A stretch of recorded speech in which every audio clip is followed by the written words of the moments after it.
Hi guys, this is Erica from Gokce Capital. Now before I begin, be sure to click subscribe and turn on the notification bell. Jared Evans, as a member of the Indianapolis City Council, was a part of an intense bidding war. But what did he know about his city's bid? Nothing. For the competition over the location of Amazon's second headquarters was the Hunger Games of site selection. We'll learn more at the end of this video. But first, if you are looking for a site on which to build your home or development project, you will have to work through the site selection process yourself. And in today's video, we have everything you need to know. Number 1. What is site selection? Site selection is the process of picking a plot of land or existing structure to develop or rent. It involves identifying the best real estate opportunities for the location of a new project. Number 2, what should you ask about the physical site during the site selection process? As part of site due diligence, there are many questions you should ask, and we have a number of other videos that cover some of these.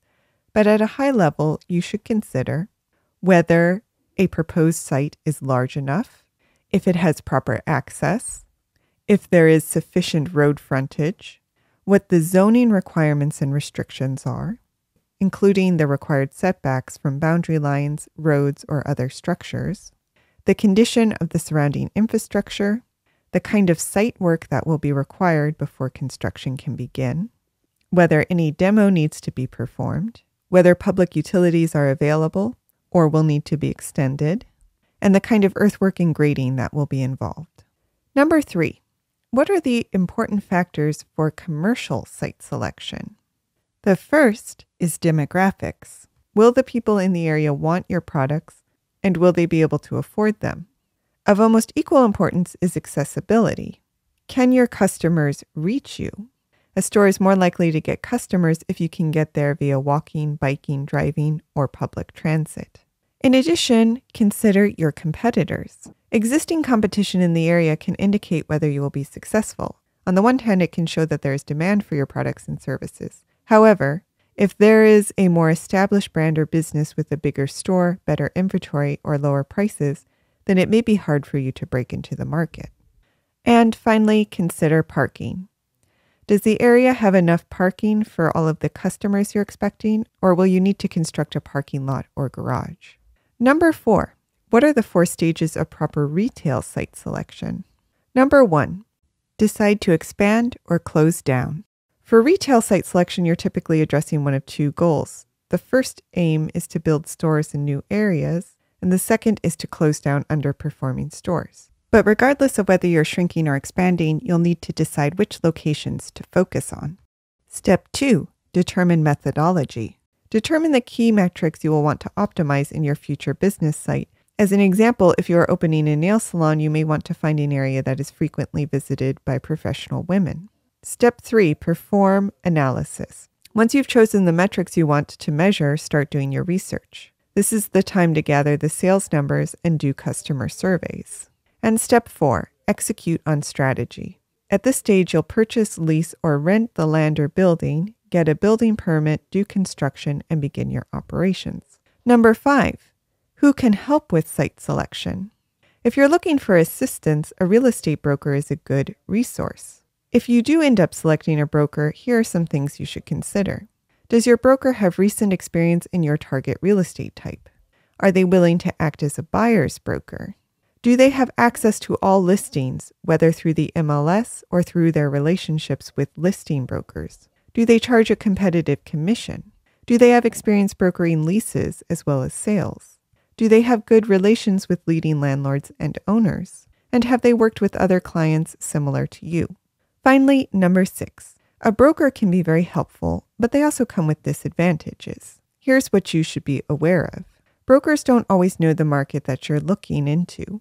Especially if you're buying vacant land, it can be difficult to find a broker with the right experience. Brokers can only show properties that are on the market. Even buyer's brokers can still have allegiances to other sellers due to prior or prospective business relationships. Brokers charge a fee once the property closes, and this adds to the cost of acquisition. Brokers may not fully understand your site selection criteria, and as a result may refer sites that are inappropriate. Finally, brokers may not be helpful or knowledgeable about leasing opportunities. So consider all this and think about whether it makes more sense for you to complete the site selection process on your own. But let's return to Jared Evans. Indianapolis, Jared's city, was one of 20 finalists competing to house Amazon's second headquarters. Yet neither Jared nor the public were privy to what the city had promised Amazon should it win. A concerning fact given the bloodbath triggered by Amazon's bidding war. Between September 2017, when Amazon announced a search for a second home, and October 2018, 238 cities submitted acceptable bids offering millions, even billions of dollars in incentives to the company. Amazon's site selection criteria were broad. It wanted a metro area of at least 1 million people with a business-friendly environment, strong talent, and communities that could think big and creatively. For the site itself, Amazon needed a location within 30 miles of the city center, access to mass transit, and proximity to an international airport. Other than that, it was up to individual cities to woo the corporate giant with a lavish offer. And these offers were often put together by private Chamber of Commerce affiliates or economic development groups under no obligation to disclose their bids. But those cities that did reveal their hand showed just how generous they could be. In one example, Chicago offered to return the state income taxes that headquarter workers would normally pay, equaling about $1.32 billion in foregone tax revenue.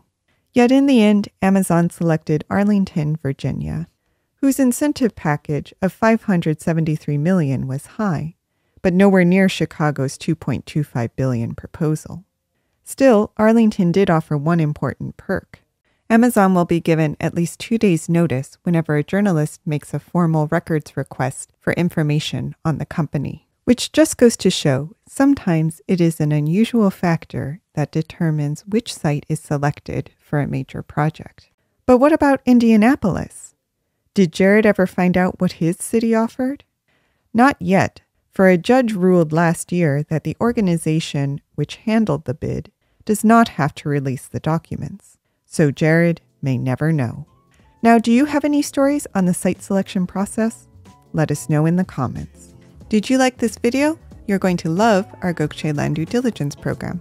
We'll make you a land due diligence expert in just 7 days. Check it out at gokcecapital.com/glad. And while you're at our website, don't forget to explore our $1 down listings at gokcecapital.com/listings.